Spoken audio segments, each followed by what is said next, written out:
ہم نے لیکن ان کی قدر نہیں کی۔ میرے آقا علیہ السلام کے دیوانوں، آپ کہتے ہو مولانا ہمارے ہاتھ میں بھی غوث پاک کا دامن ہے، بس اپنی بات سمیٹ رہا ہوں، ہمارے ہاتھ میں بھی غوث پاک کا دامن ہے۔ میری مائیں اور بہنیں کہتی ہیں ہمارے ہاتھ میں بھی غوث پاک کا دامن ہے، لیکن میں ایک بات آپ سے پوچھتا ہوں، دیکھو مجھے آپ پر کوئی شک نہیں، کوئی اعتراض نہیں، کس کے ہاتھ میں غوث پاک کا دامن ہے، کس کے ہاتھ میں نہیں ہے، لیکن ایک بات میں اتنی جانتا ہوں، دیکھو غوث پاک کا دامن جس کے ہاتھ میں ہوگا اس کے ہاتھ میں کبھی جوا کے آلات نہیں ہوں گے۔ غوث پاک کا دامن جس کے ہاتھ میں ہوگا وہ کبھی بے نمازی نہیں ہوگا۔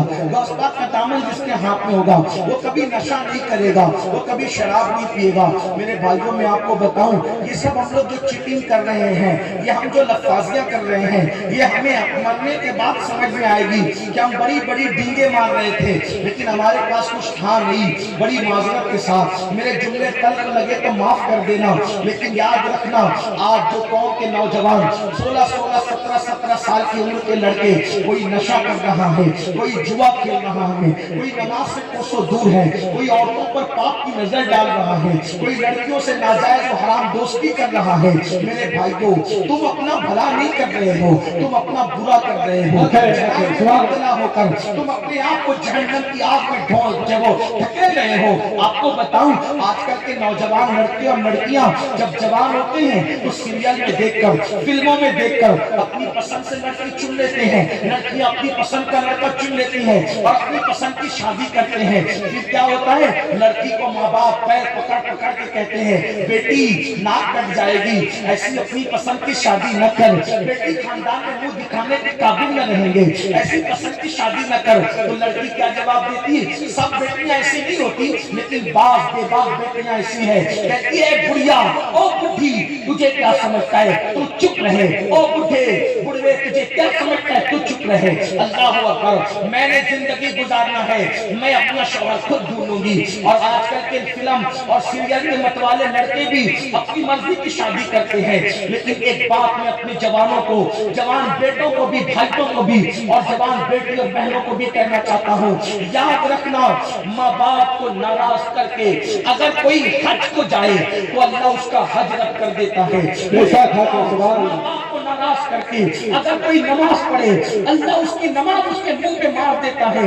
اب بتاؤ جب ماں باپ کو ناراض کر کے حج اور نماز قبول نہیں ہوتی تو جو ماں باپ کو ناراض کر کے شادی کرے اس شادی میں برکت کیسے ہو سکتی ہے، اس شادی میں رحمت کیسے ہو سکتی ہے؟ میں آپ سے یہ کہنا چاہتا ہوں میری قوم کے جوان بیٹو، تم اپنی پسند کی شادیاں ضرور کرو، ضرور کرو، لیکن وہی کرو جس میں تم اپنے ماں باپ کو راضی کر سکو۔ اے قوم کی بیٹیاں، تم اپنی پسند کا لڑکا ضرور جو وہ رکھو، لیکن اس میں ماں باپ کی خوشی کو ایک نمبر پہ رکھو۔ اور ایک بات کہہ دوں، تم ڈھونڈو گے تو اپنے دماغ سے ڈھونڈو گے، ماں باپ ڈھونڈیں گے تو اپنے تجربات سے ڈھونڈیں گے۔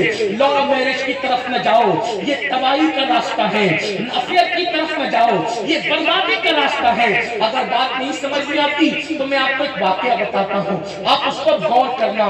ماں باپ کے بغیر ولایت بھی نہیں ملتی، ماں باپ کی خوشی کے بغیر ولایت بھی نہیں ملتی۔ آپ ماں باپ کی خوشی کے بغیر خوشیاں ڈھونڈ رہے ہو۔ اور ایک بات نوجوان لڑکوں کو کہتا ہوں، جو لڑکی تیرے ساتھ ماں باپ کو چھوڑ کر آ جائے یعنی وہ ماں باپ کی بے وفا ہے۔ اور لڑکیوں سے کہتا ہوں، اے قوم کی بیٹیوں، جو لڑکا ماں باپ کو چھوڑ کر تیرے ساتھ آ جائے، مطلب کیا؟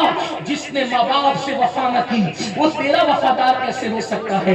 اور جو لڑکی ماں باپ کی وفادار نہیں وہ اپنے شوہر کی وفادار کیسے ہو سکتی ہے؟ اے نوجوانوں، تجھ جیسا خوبصورت اور مالدار ملا تو اس نے ماں باپ کو دھوکہ دے دیا، تجھ سے بہتر ملے گا تو وہ تجھے دھوکہ نہ دے سکے گی۔ اس لیے یاد رکھنا، جو ماں باپ کا وفادار نہیں ہوتا وہ کسی کا وفادار نہیں ہوتا۔ اس لیے آئیے ایک ہماری جماعت میں صوفیاء کرام نے ایک واقعہ لکھا ہے، بڑا خوبصورت سا واقعہ ہے۔ اس واقعے کو لکھا ہے علامہ عثمان ابن حسن نے اپنی کتاب میں، اس کو غور سے سننا، بڑا خوبصورت واقعہ ہے۔ اللہ اکبر، ماں باپ کے بغیر ولایت نہیں ملتی ان کی خوشی کے بغیر۔ ماں باپ اگر دعا کریں چور ولی بنتا ہے، پاپی ولی بنتا ہے، اور اگر ماں باپ بد دعا کر دیں تو تباہ اور بربادی ہوتی ہے۔ بلکہ ایرے گہرے ایسے ویسے ماں باپ کی دعا سے کیسے کیسے ہو جاتے ہیں. جس کے دامن میں ماں باپ کی دعا ہے, جس کے دامن میں ماں باپ کی دعا ہے, اس سے بڑا قسمت والا کوئی نہیں ہے. اور جس کے دامن میں ماں باپ کی دعا نہیں ہے پھر وہ تباہ و برباد ہے. ہزاروں نمازیں پڑھ لو, روزے رکھ لو, حج کر لو, زکات دے لو, داڑیاں بڑھا لو, سرٹیفکیٹ بڑے بڑے لے لو, ماں باپ اگر خوش نہیں تو تمہارے پاس کچھ نہیں. اور اگر ماں باپ کو تم نے راضی کر لیا تو تمہارے پاس پھر بڑی نعمت ہے. سرکار غوث اعظم نے جب چوروں کو کلمہ پڑھایا, پہلی کرامت جو باہر نکل کے ظاہر ہوئی چوروں کو کلمہ پڑھانے کی, توبہ کرانے کی, کیا تھی؟ غوث پاک نے کہا, میری امی نے کہا تھا جھوٹ مت بولنا, یہ نہیں کہا تھا, اللہ نے کہا جھوٹ مت بولنا. حالانکہ جھوٹ نہ بولنا یہ اللہ کا حکم ہے, اور ماں نے اللہ کے حکم پر ہی عمل کی دعوت کی تھی. ماں نے اپنی طرف سے کوئی حکم نہیں دیا تھا, لیکن غوث پاک کیا کہہ رہے, میری ماں کی وصیت تھی کہ جھوٹ مت بولنا, اس لیے میں نے جھوٹ نہیں بولا. میری درم دینار جاتے ہیں تو جاتے رہیں, لیکن میں جھوٹ نہیں بولوں گا, ماں کے خلاف عمل نہیں کروں گا. حالانکہ وہ اللہ ہی کا حکم ہے, ماں نے اللہ کے حکم پر حکم دیا, مگر وہ ہمیں پیغام دینا چاہتے ہیں, نادان جو ماں کا وفادار ہوگا وہ تو اللہ کا بھی وفادار ہوگا, اور جو ماں سے وفا نہیں کرے پھر اس کی کشتی تو ڈولتی رہے گی. ایک واقعہ لکھا ہے بڑا خوبصورت, اس کو دل کے کانوں سے سب سنے. ہر ایک بہت بڑے بزرگ ہیں, سید سرکار سلطان العارفین حضرت سیدنا بایزید بستامی رضی اللہ تبارک و تعالی. سرکار بایزید بستامی کون ہے؟ سید الطائفہ. جنید بغدادی فرماتے ہیں کہ بایزید بستامی کو ولیوں کی کائنات میں اللہ نے وہ مقام عطا فرمایا جو فرشتوں میں اللہ نے جبریل امین کو مقام عطا فرمایا. بایزید بستامی کو ولی بن چکے تھے, آپ بہت پہلے ولی بن چکے تھے, لیکن ولایت میں چونکہ الگ الگ ڈگریاں ہوتی ہیں, بلکہ بعض ہمارے اولیاء نے بیان کیا ولایت کی 28 منزلیں ہوتی ہیں, الگ الگ منزلیں ہیں. سب ولی ایک کیٹیگری کے نہیں ہوتے, سب ولی ایک ڈگری کے نہیں ہوتے, بلکہ الگ الگ ڈگریاں ہوتی ہیں ولایت کی. تو ایسی 28 منزلیں ہیں, 28 منزلیں ہوتی ہیں ولایت کی. تو حضرت بایزید بستامی کو ایک منزل چاہیے تھی, ولی تو ہو چکے تھے لیکن ایک منزل چاہیے تھی, اور وہ منزل کون سی تھی؟ اس کو تصوف کی دنیا میں کہتے ہیں مقام حضوری. اور یہ مقام حضوری کیا ہوتا ہے؟ ہمارے بزرگوں نے لکھا کتابوں میں, یہ جو مقام حضوری ہوتا ہے ایسا مقام آتا ہے کہ بندہ جدھر نظر اٹھاتا ہے اس کو ادھر یار کا جلوہ نظر آتا ہے. تو اس وقت اس کی کیفیت کیا ہوتی ہوگی؟ جب ہر جگہ یار کا جلوہ دکھتا ہے تو کیفیت کیا ہوتی ہوگی؟ تو سلطان العارفین حضرت بایزید بستامی رحمۃ اللہ علیہ کو یہ مقام چاہیے تھا, مقام حضوری. اب مقام حضوری چاہیے, ماں کی خدمت کر رہے ہیں, گھر کا کام کاج کر رہے ہیں, کاروبار بھی کر رہے ہیں, محنت مزدوری بھی کر رہے ہیں, اور تبڑا تڑپ ہے کہ مقام حضوری ملے. ایک دن خیال آیا کہ میں رات دن مصروف بھی رہتا ہوں, کاروبار بھی کرتا ہوں, محنت مزدوری بھی کرتا ہوں, عبادت اتنی نہیں کر پاتا جس کی وجہ سے مجھے مقام حضوری مل جائے. اگر میں سارے کام چھوڑ چھاڑ کے رات دن عبادت کروں, رات دن عبادت کروں تو مجھے مقام حضوری مل سکتا ہے.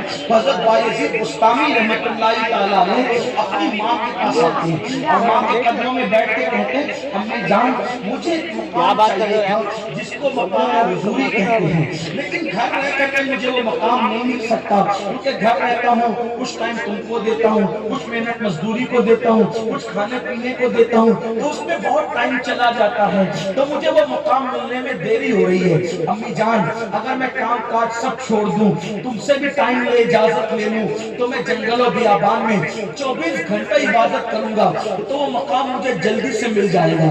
اللہ اکبر. ماں تو ماں ہوتی ہے, ایک بات یاد رکھنا, ماں ماں ہوتی ہے, ماں اپنی ہر خوشی اپنے بچوں کی خوشی پہ قربان کر دیتی ہے. ماں ماں ہوتی ہے, ماں اپنا شباب اپنے بچوں پہ قربان کر دیتی ہے. ماں ماں ہوتی ہے. واللہ میں نے اللہ کی رحمتوں کو ماں کی محبتوں سے سمجھنے کی کوشش کی. میں نے سوچا جب اللہ نے ماں بنایا تو ماں کے دل میں اتنی محبت دی, جب ماں اتنی محبت کرتی ہے ہم سے تو اللہ کتنی محبت کرتا ہوگا ہم سے. اللہ اکبر. ماں اپنا پورا شباب کش دیتی ہے, ماں اپنا پورا شباب قربان کر دیتی ہے. ہاں ہاں, ماں اپنے سینے کا دودھ کی شکل میں پلاتی ہے, مگر وہ دودھ نہیں ہوتا بلکہ وہ خون کے قطرے ہوتے ہیں, خون کے کئی قطروں کا مجموعہ ہے دودھ، اپنا پورا شباب قربان کرتی ہے ماں، باپ انگلی پکڑ کے چلنا سکھاتا ہے، باپ محنتیں کرتا ہے، باپ اور ضرورت پوری کرتا ہے، لیکن کیسا وقت آ گیا ہے کہ جب اولاد جوان ہوتی ہے تو بڑھاپے میں اپنے ماں باپ کی بے عزتی کرتی ہے، اپنے ماں باپ کی بے حرمتی کرتی ہے۔ یاد رکھو ماں باپ کا دل دکھانے والوں، میرے نبی سے ایک صحابی نے پوچھا تھا یا رسول اللہ، اللہ راضی ہے کہ ناراض، یہ کیسے پتا چلے گا؟ تو میرے آقا نے فرمایا جا گھر میں اپنے ماں باپ کا چہرہ دیکھ لے، اگر ماں باپ راضی ہے تو اللہ بھی راضی ہے، اور ماں باپ ناراض ہے اللہ بھی ناراض ہے۔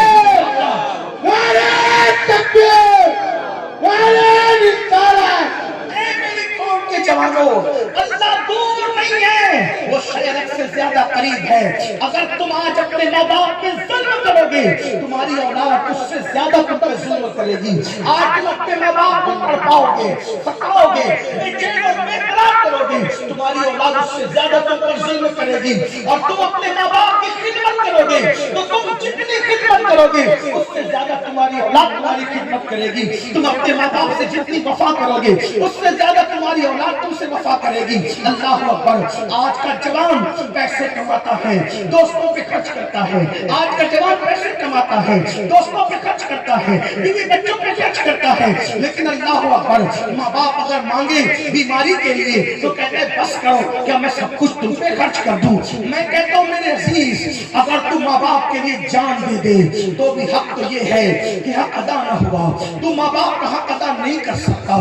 اللہ اکبر۔ ماں باپ کے سامنے جو چلا کر بات کرتے ہیں اللہ ان کے اعمال برباد کر دیتا ہے، جو ماں باپ کو دکھ دیتے ہیں خدا ان کو تباہ کرتا ہے۔ یہاں تک فرمایا گیا جس نے ماں باپ کا دل دکھایا مرتے وقت اس کی زبان پہ کلمہ نہیں آئے گا۔ اللہ اکبر۔ کیا کرتے ہو میرے جوانوں؟ دوستوں کی وجہ سے، بیوی کی وجہ سے، بچوں کی وجہ سے ماں باپ کا دل دکھا رہے ہو؟ نہیں، بڑے سے بڑا نقصان اٹھا لینا، ماں باپ کا دل کبھی دکھنے مت دینا، ماں باپ کے دل کو کبھی تکلیف مت ہونے دینا۔ ان کی خدمت کرو، ان کے پیر دباؤ، ان کے پیر چومو، ان کے ہاتھ چومو، گھر سے نکلو تو ان کی دعائیں دے کے نکلو۔ میں بڑی معذرت کے ساتھ کہوں گا، علماء کرام سے معافی چاہتے ہوئے، آج ہم لوگ کیا کہتے ہیں؟ سید صاحب دعا کرو، پیر صاحب دعا کرو، مولانا صاحب دعا کرو، امام صاحب دعا